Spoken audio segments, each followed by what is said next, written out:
Acabou de sair uma informação importante vinda de Washington. O presidente dos Estados Unidos, Donald Trump, deu carta branca para que a CIA, a Agência de Inteligência dos Estados Unidos, de espionagem, com um longo histórico de interferências na América Latina, realize operações secretas e letais dentro da Venezuela, com o objetivo de derrubar o ditador Nicolás Maduro do poder. A informação foi divulgada pelo jornal The New York Times. Segundo a reportagem publicada hoje, a autorização formal da Casa Branca significa que a CIA teria permissão de agir unilateralmente ou em conjunto com uma operação militar de larga escala. Isso é, uma invasão da Venezuela, cenário extremo que é temido pelo governo venezuelano. O jornal aponta que ainda não há informações indicando que Trump tenha tomado essa decisão de invadir o terreno da Venezuela. Ainda assim, nos últimos meses, o governo aumentou consideravelmente a presença militar americana no Caribe. E o país hoje conta com mais de 10 mil soldados, 8 navios de guerra e submarino mobilizados nessa região. No total, é mais poder de fogo do que toda a Venezuela. Ainda segundo o New York Times, o governo Trump considera autorizar também bombardeios e ataques aéreos diretamente em território venezuelano, o que quase certamente significaria um estado de guerra aberta contra o país. Mas essa possibilidade pode esbarrar em questões jurídicas. A Constituição dos Estados Unidos estabelece que o poder de declarar guerra é exclusivo do Congresso, o que exigiria apoio do Partido Democrata. Também por essa razão, a Casa Branca busca justificar ações contra a Venezuela, afirmando que são parte de uma campanha contra o narcotráfico, com ataques, por exemplo, que mataram 27 pessoas nas águas internacionais próximas ao país, se a gente contar desde setembro, né? Esses números, falamos sobre um caso, inclusive, ontem aqui dentro dessa edição do UOL News. Comigo, Daniela Lima e Leonardo Sakamoto. Boa tarde aos dois. Sakamoto, mais um passo da escalada de tensão entre Estados Unidos e Venezuela. Boa tarde. Boa tarde, Diego. Boa tarde, Dani. Boa tarde a todo mundo que nos acompanha. Bem, vamos lá, né? É mais um passo nessa escalada. A história ela não é simples, né? Então acho legal a gente ir com cuidado. Primeiro, Maduro ele governa de forma autoritária. Ele permaneceu no poder através de eleições fraudadas, né, em que observadores internacionais apontaram a vitória da oposição e ele permaneceu no poder através do controle da máquina institucional da Venezuela, né, que hoje não pode ser mais chamada de um país democrático, mas sim de uma ditadura. Ponto. Nada, absolutamente nada disso justifica uma intervenção utilizando um serviço de inteligência ou uma intervenção utilizando o exército norte-americano dentro do território venezuelano. Para você garantir a recuperação, a restituição, a recomposição do processo democrático dentro da Venezuela, é através de negociação, é através de pressão, é através do fortalecimento das instituições democráticas e não através de uma ação subreptícia utilizando a CIA, né? Ou mesmo uma ação direta utilizando as Forças Armadas dos Estados Unidos. Isso é inaceitável que o subcontinente sul-americano tenha um conflito armado, da mesma forma que era inaceitável aquela ignomínia que Maduro fazia ao ameaçar a Guiana por conta da reclamação de uma parte do território, é também um absurdo completo em cima do que o Trump está fazendo agora, do tipo dessa intervenção.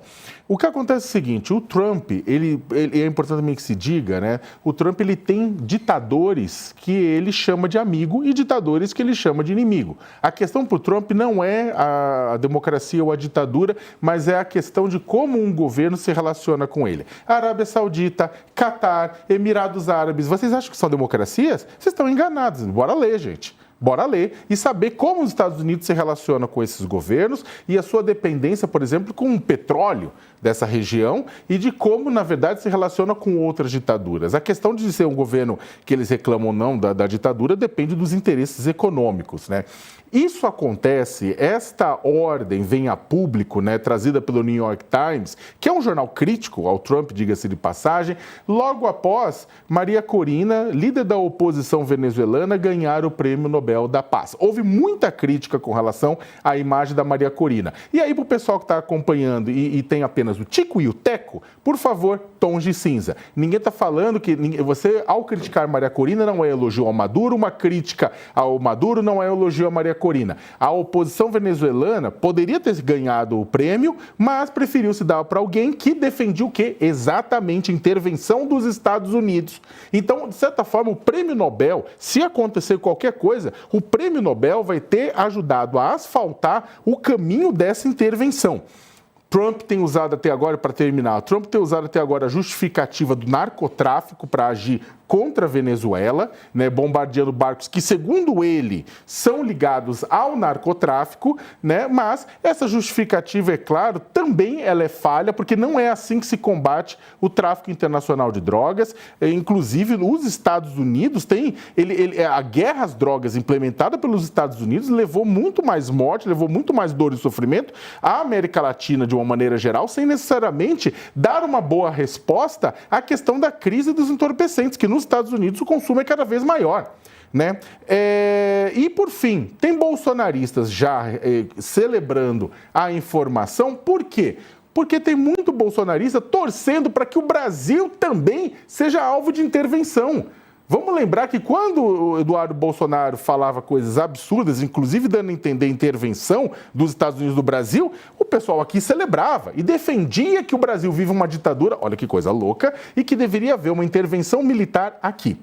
Olha, a América Latina está de saco cheio desse tipo de coisa, gente. A democracia brasileira em 64 caiu com a ajuda da CIA, sabe? Você teve golpe no Chile também com a ajuda da CIA. Você tem Nicarágua, você tem Guatemala, você tem uma série de países que a democracia caiu ou que houve um grave atentado contra ela com a ajuda da CIA. A gente espera que tudo isso seja apenas mais um elemento para que Trump force Maduro a negociar, inclusive economicamente, petróleo ou outras coisas, e que não avance, né? Porque, de certa forma, Diego, e esse é o ponto pior de tudo, isso, inclusive, está dando, nesse exato momento, justificativa para o Maduro para levantar as armas. Vamos trazer para cá a Daniela Lima para entrar nessa conversa também. Dani, bem-vinda, boa tarde. Boa tarde, Sarza. Boa tarde, Sakamoto. Muito boa tarde para você que está acompanhando a gente aqui no All News, nesta segunda edição. Olha, a defesa do Brasil, o Ministério da Defesa, ministro Múcio, os comandantes de armas no Brasil, esse é o cenário mais temido por eles, de haver algum tipo de escalada que leve a um conflito, de fato, na Venezuela, em terreno venezuelano. Porque seria a consequência disso seria imponderável, tá? O Brasil tem uma longuíssima fronteira com a Venezuela. O Brasil hoje já é um país que recebe muitos refugiados da ditadura de Nicolás Maduro, pessoas que atravessam aquela fronteira a pé para chegar em Pacaraima, em Roraima, né? O Estado foi obrigado a montar um grande centro de atendimento, de recepção a essas pessoas que fogem ou da fome, ou da violência, ou da fome e da violência, porque as duas coisas andam juntas numa Venezuela que há anos arrasta uma crise econômica brutal, sem que o ditador Nicolás Maduro seja capaz de oferecer algum tipo de alívio à maior parte da sua população. A grande preocupação, portanto, vai desde questões humanitárias, o fluxo de refugiados tenderia a aumentar bastante, até uma segunda perna dessa preocupação, que é, uma vez que entrarem na Venezuela, o que será da nossa fronteira? O que é que vai acontecer? Né? Então, assim, ninguém quer esse cenário. Ninguém quer esse cenário. Mas a gente precisa entender que o governo americano já colocou um prêmio, a cabeça de Maduro a prêmio, né? Há ali salvo engano, são 35 ou 50 milhões de dólares, né? A quem oferecer informações que possibilitem a captura ou o assassinato de Nicolás Maduro. Então, assim, é o momento mais grave que a gente já vive até aqui. O jornal que o publica é um jornal de reputação global. O mundo já está sabendo disso, e alguns analistas disseram, né, que o prêmio Nobel poderia, de fato, a Maria Corina favorecer algum tipo de movimentação de Donald Trump. Espera-se, né, que não seja isso. Espera-se que a coisa continue na base da retórica, porque as consequências para a América Latina são na base do imponderável e no Brasil também. Conosco também o professor de Relações Internacionais da ESPM, Leonardo Trevisan. O professor vai nos ajudar a contextualizar essa informação que chegou há pouco. Professor, bem-vindo, boa tarde. Bom, qual que é o peso dessa notícia? O Trump dando aval para que a CIA haja, inclusive, letalmente, né, com mortes na Venezuela. Uma boa tarde. Boa tarde, Diego. Boa tarde, Leonardo Sakamoto. Boa tarde, Daniela, né? Boa tarde a todos que nos escutam, né? Primeiro de tudo, eu acho que o Sakamoto fez a lembrança fundamental, né? Os Estados Unidos, para usar uma expressão antiga, são useiros e vezeiros, né, como se dizia antigamente, desse processo. De que processo? De produzir esse tipo de intervenção, né? Quem tem alguma dúvida sobre isso, retoma, por exemplo, os quadros sobre a Operação Brother Sun, que era de 64, super documentado, tem livro, tudo isso, né? Então, eles estão com esse costume. No caso chileno, em vários outros na América Latina. De uns tempos para cá, de uns anos para cá, os Estados Unidos ponderaram melhor esse tipo de formação, esse tipo de ataque, né, a qualquer tipo de uma experiência política democrática. Eu endosso as palavras do Sakamoto e da Daniela, de que ninguém aqui está defendendo uma ditadura. Não se trata disso. Se trata de um princípio, né? Tem um princípio de autodeterminação dos povos, né? Tem um princípio de respeito às fronteiras. Não é como invasão militar que você constrói democracia. Isso não aconteceu nunca em lugar nenhum do mundo. Então, é óbvio, né, que essa situação caminha para o imponderável. A pergunta que a gente tem que fazer, sabe, Diego, é por quê? Né? Por que agora, nesse momento, Trump está com um discurso bélico dessa forma? Talvez, né, a gente pode desconfiar que Trump está tentando acalmar as suas bases. Né? Principalmente, Trump fez muitas concessões, de certa forma, a uma outra visão de política, se apresentando como um possível ganhador do Prêmio Nobel da Paz. Tudo isso não está agradando a sua base mais radicalizada. A base expandida de Trump está diminuindo. Trump está com 37% de apoio. Se nós olharmos esse número, tem mais de 50 anos que são duas pesquisas, a do New York Times com o YouGov e a da Marplan. As duas indicam a mesma coisa, né? Uma queda, é o mais baixo índice com 9 meses de governo dos últimos 50 anos. Né? Primeiro ano de governo geralmente não dá índice tão baixo. O que está acontecendo? Né? As pessoas estão com medo, os planos econômicos, as tarifas, mas há também uma recusa. Né?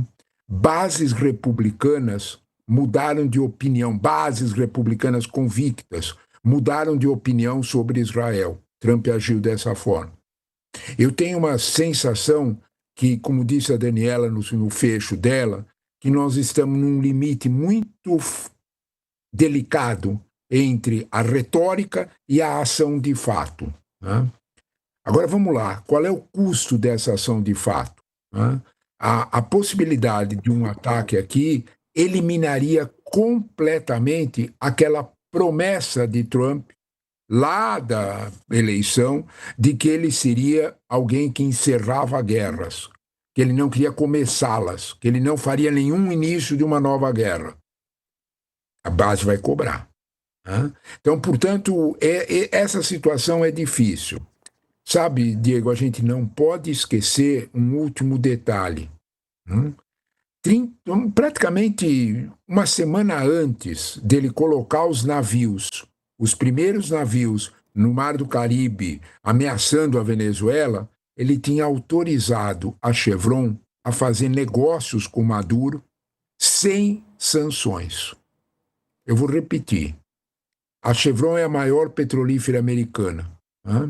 Ela foi autorizada a voltar a negociar com Maduro, a voltar a tirar petróleo. Eles precisavam desse petróleo? Precisavam. Mas o que é que a Chevron mais precisava? Não perder espaço para outras multinacionais do petróleo que estão fazendo negócio com Maduro por causa das bases do avanço em Essequibo, das novas linhas petrolíferas. A Chevron não queria ficar fora disso, dessa possibilidade.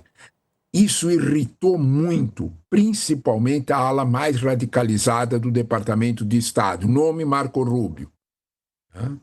Trump está dando uma no cravo, outra na ferradura. Eu acho que a Daniela Lima a Dani achou bem a palavra, né? Essa retórica serve para tapar esse buraco. Então quer dizer que ele não vai atacar? Trump é imprevisível. É possível que aconteça, mas os custos internos, sem contar os custos externos na América Latina, serão bem significativos. Professor Leonardo, boa tarde, obrigado aqui pela presença no All News.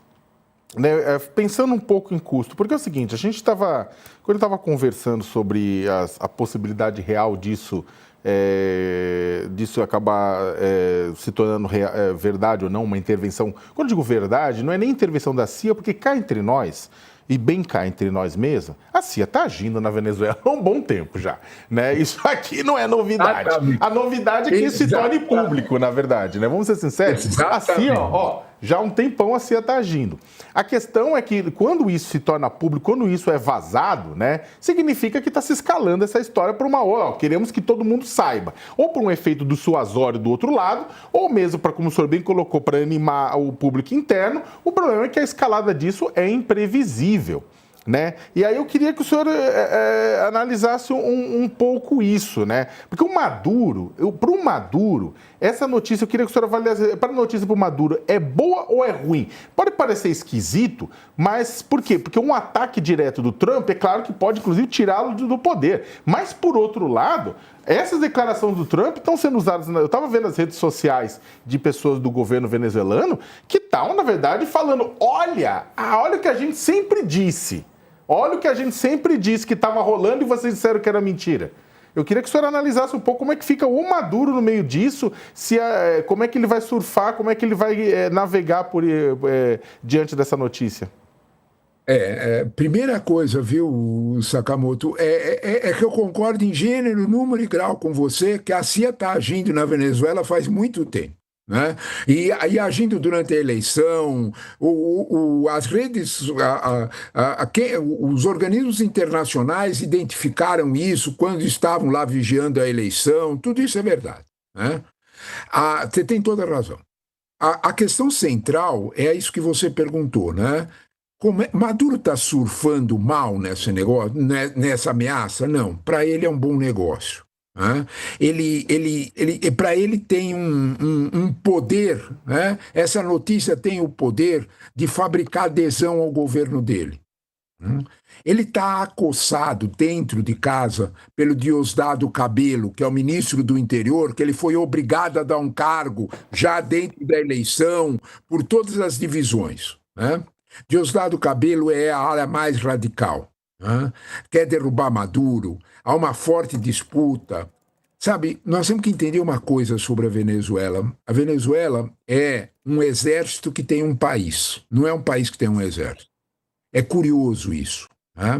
É bem no modelo do Egito. Os militares venezuelanos se infiltraram em toda a atividade econômica venezuelana com consequências muito ruins. Eles dividiram o butim, cada pedaço para os generais estão com dono em cada estatal. Não há uma única empresa privada atuando na Venezuela, grande, significativa, que não tenha no seu conselho de administração um militar, por motivos óbvios. Então, os militares entraram muito no dia a dia da economia, com lucros e tudo mais. Eu penso que isso é Diosdado Cabello, isso tem uma disputa de poder. Dentro dos militares e tudo isso assusta Maduro.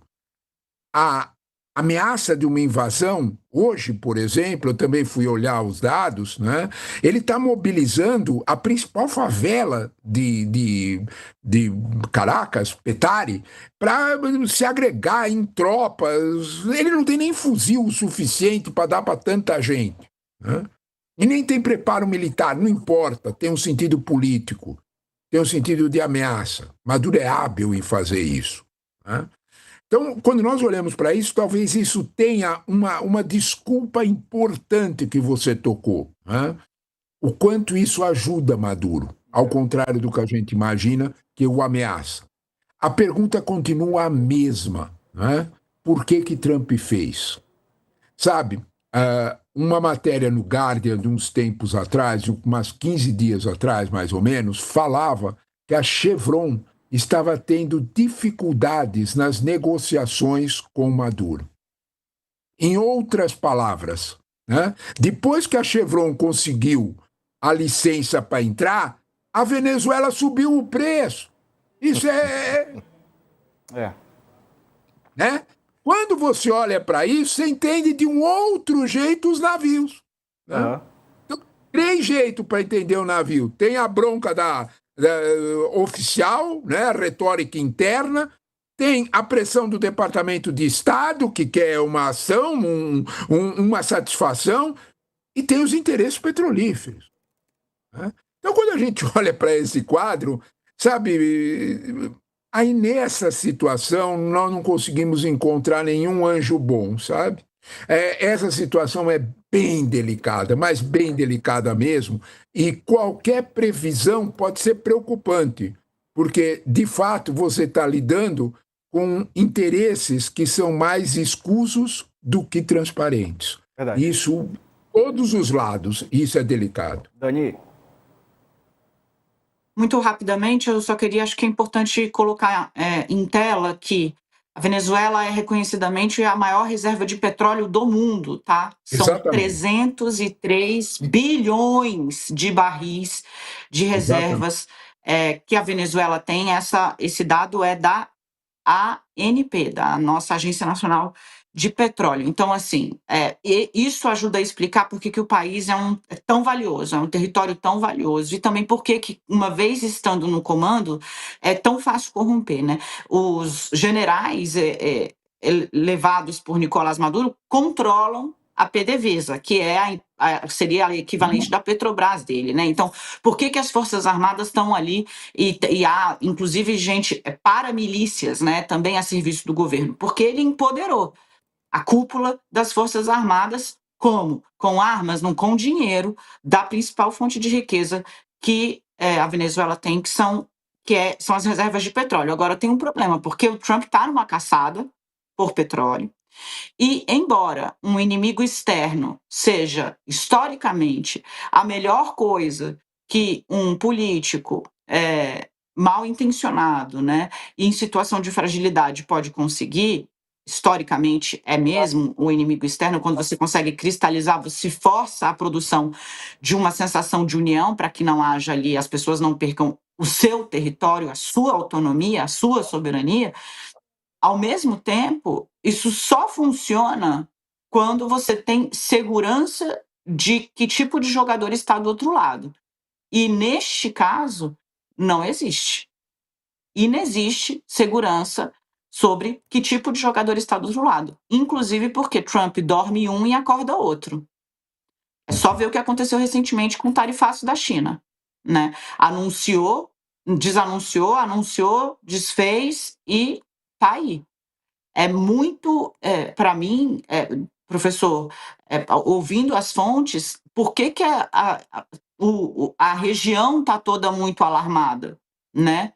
Porque, de novo, o dia seguinte é impossível de prever, ou mesmo de projetar com alguma segurança superior a 50%. É uma moeda, é um jogo aleatório, praticamente, que a gente está vendo se desdobrar nesse novo tabuleiro geopolítico com Donald Trump 2, a missão. Já passo para o professor, só trazendo aqui uma informação importante, professor, que os Estados Unidos trouxeram uma espécie de movimentação militar né, para já mostrar forças nesse momento, a Força Aérea dos Estados Unidos enviou 3 bombardeiros estratégicos B-52 hoje para um voo no Mar do Caribe, junto à costa da Venezuela, chegando a menos de 200 quilômetros de Caracas. A nada sutil ameaça, no momento, ocorre em que as tensões entre o governo Trump e o governo Nicolás Maduro estão em alta. O americano diz estar em campanha contra cartéis de narcotráfico que atuam na Venezuela, enquanto o ditador venezuelano acusa de querer derrubá-lo, né? Acusa o Trump de querer derrubá-lo. A julgar pelos sinais externos, as duas coisas são possíveis. O B-52, aviões desenhados para ataques, né? Os B-52 que foram feitos para ataques maciços, raramente fazem voos de treinamento no Caribe. Hoje de manhã e hoje à tarde, eles operaram na região de informação de voo, na sigla em inglês da Venezuela, uma área de notificação compulsória antes do espaço aéreo do país, que começa a cerca de 22 quilômetros da costa. Um dos aviões, de registro 600033, é um dos 46 da frota B-52 americana, habilitados a empregar também armas nucleares. Os outros 2 integram um contingente de 30, que só podem operar armamentos convencionais. Eles também protagonizaram uma curiosidade rapidamente captada nas redes sociais, a rota de voo, que foi monitorada pelo site Flight Radar 24, entre outros, que sugere o desenho de um grande órgão sexual masculino, o que foi prontamente visto como uma provocação a mais a Maduro. Segundo monitores, um avião espião, Citation 560 da Força Aérea colombiana, acompanhou a ação à distância. Pessoal, se vocês puderem abrir a reportagem do Igor da Folha, a gente tem esse mapa, né, desenhado em formato de pênis, né? Foi um desenho feito por esses aviões norte-americanos na Venezuela. Bom, professor, e esse tipo de movimentação? Movimentação quinta série, né? Diga, Dani. Deixa rapidinho, o fato da Colômbia ter acompanhado, de novo, só reforça o caráter emergencial para a América Latina como um todo. Eu faço questão de frisar isso, porque, de novo, né, quando a coisa começou a escalar, o Lula foi orientado a defender uma solução pacífica, mas não a não entrar no mérito sobre a situação do Nicolás Maduro. Por quê, né? Porque, de fato, Nicolás Maduro está no poder com base numa eleição fraudada. Ele diz que ganhou e não mostrou a comprovação dos votos. E observadores internacionais mostram que ele perdeu numa faixa de 63-37. Perdeu para Edmundo Gonzalez, né? Então, assim, chama atenção essa última notícia, que tá aí a rota, né, que foi feita pela aeronave. Essa última notícia de que a Colômbia monitorou os citations enviados pelos Estados Unidos só comprova o quanto o equilíbrio regional será comprometido se houver, de fato, uma ofensiva prática bélica na Venezuela. De novo, a Venezuela já é um problema humanitário para o Brasil, já é um problema humanitário para os países com os quais ela faz fronteira. Algo que acontecesse lá, por mais que não tivesse consequências em termos de conflito para cá, haveria, de saída, consequências humanitárias graves. Professor. Olha, primeiro de tudo, sabe, Daniela, eu acho que você tocou na tua primeira intervenção num ponto que eu não queria deixar escapar, né? Que é a imprevisibilidade de Trump. Né? Tudo pode acontecer. Né? Você só não pode pedir uma coisa para Trump. Você pode pedir o que você quiser, só não pode pedir uma coisa: coerência. Né? É exatamente o que você disse. Ele dorme de um jeito, acorda de outro, a China que o diga. Né? Então, não dá para a gente fazer análises de alguma forma, vai acontecer e a partir dos quadros que nós temos, porque é tudo gelatinoso. Pode ser de um jeito, pode ser de outro. Você tem toda a razão. Né? Agora, eu concordo mais ainda com você quando você fala que isso é uma questão regional. Diego, ela tem razão. Né? E a informação que você deu dessa provocação com aviões B-52, você lembrou, B-52 são aviões que são artilhados nuclearmente também. Seria um absurdo, um bombardeio com um B-52 é algo muito grande. Né? A frota colocada ali não tem nada a ver com caça a narcotraficante em lanchas, né? Olha aí, é esse avião. Né? Então, quando você olha para isso, seria impossível para você imaginar, primeiro de tudo, que a grande desculpa que está impedindo o narcotráfico seja real. Não é isso. Né? A gente volta para a mesma questão que abrimos, né?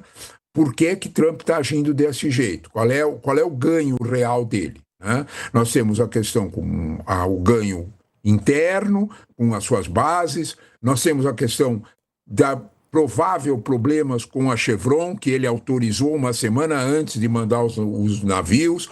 Nós temos também, né, e eu acho que isso é um ponto importante, né, Trump, de algum modo, está usando Venezuela para se relacionar com os setores mais duros dentro do Departamento de Estado. Marco Rubio tem uma especial aversão à Venezuela, né? A Venezuela só perde para Marco Rubio dia da própria Cuba, né? Aí é por um problema familiar até. Né? Mas, de alguma forma, quando a gente olha para esse quadro, são várias frentes. A frente mais perigosa é aquilo que a Daniela falou. Uma intervenção militar, hoje, na América Latina, seria bastante ruim. Né? Para tudo, para todos os pontos, sob todos os pontos de vista.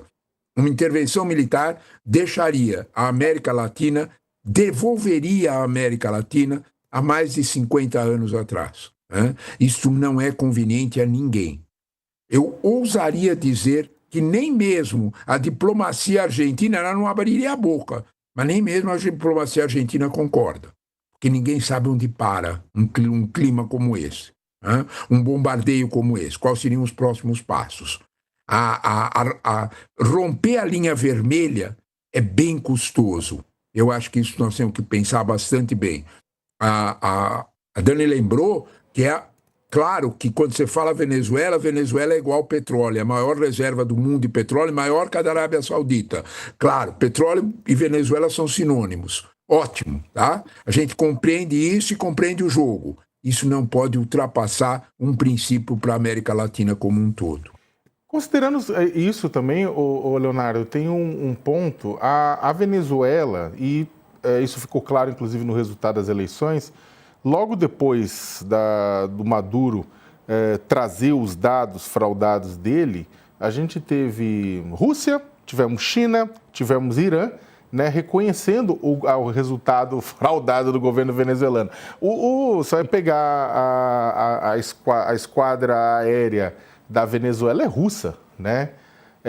Você tem, inclusive, a Rússia várias vezes dando suporte econômico para a Venezuela em momentos difíceis. A Rússia, diante de uma ação como essa, a Rússia e a China iam garantir algum tipo de apoio ou elas não vão se meter e só iam soltar notas de repúdio? Eu acho que eu concordo com a tua última frase. Eu acho que elas soltariam nota de repúdio. Né? Primeiro de tudo porque os Su-29 são os aviões que a Rússia deu para a Venezuela, né? Repassou para a Venezuela, eram aviões modernos há 10 anos atrás. E a Rússia, durante esse período, não fez muita reposição de peças. Não se sabe exatamente quantos desses aviões estão em jogo. Você tocou num ponto bem interessante, Leonardo, que é a questão de qual é o poder militar da Venezuela. A Venezuela recebeu provavelmente entre 8 e 12 bases lançadoras de mísseis S-300. É isso que equilibra o jogo. Né? Porque se você mandar aviões para atacar a Venezuela, ela tem como se defender, né? E causar danos. Um míssel desse custa aproximadamente 2 a 3 milhões de dólares e ele derruba um bombardeio que custa mais de 100. Né? Então, equilibrou. Era esse míssel que equilibrava o jogo no Irã. Foram essas bases de mísseis que Israel destruiu e ficou dona do céu do Irã. Tá? Então, a Venezuela tem um pouco como se defender. Né? Você fez muito bem de lembrar isso. Né? Ela tem um pouco, principalmente contra ataques aéreos. Né? Ela teria um pouco para se defender. Contra a presença militar terrestre, aí seria uma outra realidade. Eu duvido muito que isso acontecesse, que Trump mandaria um único soldado para a Venezuela. Isso teria um impacto interno muito forte. Né? Mas eu acho que você lembrou bem quanto ao poder militar. Né? Rússia e China, principalmente a China, fez grandes aportes financeiros para a Venezuela e parou aí, em troca de petróleo, e parou aí. A Rússia parou o seu envolvimento. Né? Eu acho que nesse momento, e basta a gente lembrar uma situação concreta, sabe, Leonardo? Observa o comportamento da Rússia em relação à Síria. Né? A Síria foi, né? A Rússia recuou, e a Rússia não ia abrir duas frentes. Né? Eles não iam abrir duas frentes. Dois. Eles teriam muito. Seria uma situação de romper um limite que eles têm, a preocupação que eles têm com a OTAN. Né? Se eles estão cobrando aos americanos que não entreguem de jeito nenhum Tomahawk para a Ucrânia, como é que eles iam armar a Venezuela aqui? Isso viraria uma autorização para entregar Tomahawk para a Ucrânia. Né? Então, vamos com calma, você lembrou bem. Eu acho que nesse contexto, eu acho que a gente tem que ficar com a frase da Daniela, sabe? Primeiro, Trump é previsível. Segundo, né? Petróleo vale muito, e petróleo é igual à Venezuela. Eu acho que os americanos querem reservar a parte deles ali, e isso sem nenhuma dúvida.